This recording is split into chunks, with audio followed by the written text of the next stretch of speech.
Hey everyone, I got some new markers and today I'm going to show you 5 different ways you can keep your markers organized. I use Copic markers. You can use whatever you like. These tips will apply to any brand. Anyway, let's get started. Tip number 1. Consider storing your markers horizontally.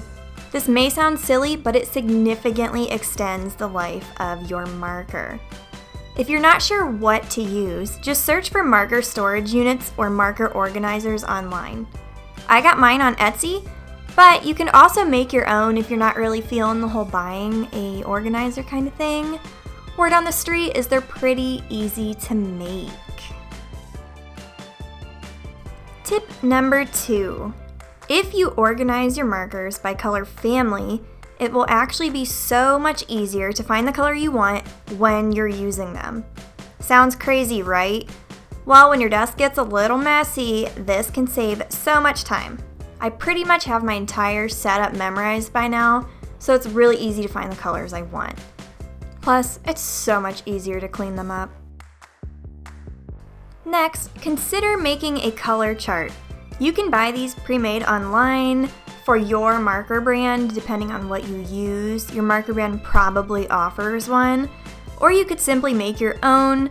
I use Sandy Allnock's hex chart for my Copic markers, and I like to do this because every time I sit down to do a project, I have to swatch colors over and over again to see what goes with each other.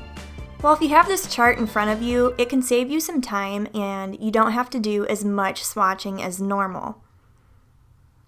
I also like doing this because it gives me a good representation of what markers I have, and it helps me decide what colors that I would like to buy in the future. This can be a real problem though, because sometimes I make really long wish lists, and this is where you can get addicted to buying markers really easily. So if you're one of those people, you may want to be a little cautious approaching this.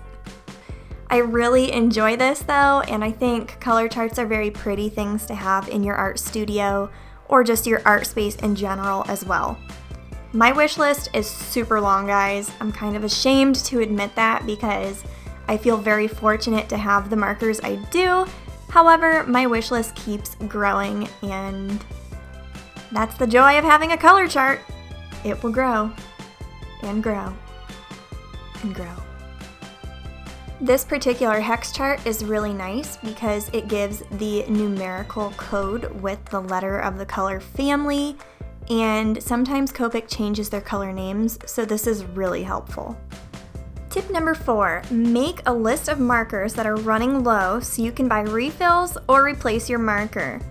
I prefer buying Copics because they're cheaper in the long run. Each refill is less expensive than the marker itself, and it fills your marker 12 times. What a great deal. My 5th and final tip, store your refills together if you have them. You can put them in a place that isn't directly in your work area to prevent chaotic messes from forming. If you don't have refills, you can do this with markers you rarely use as well. It's really nice and really simple to just pull them out when it's time to refill.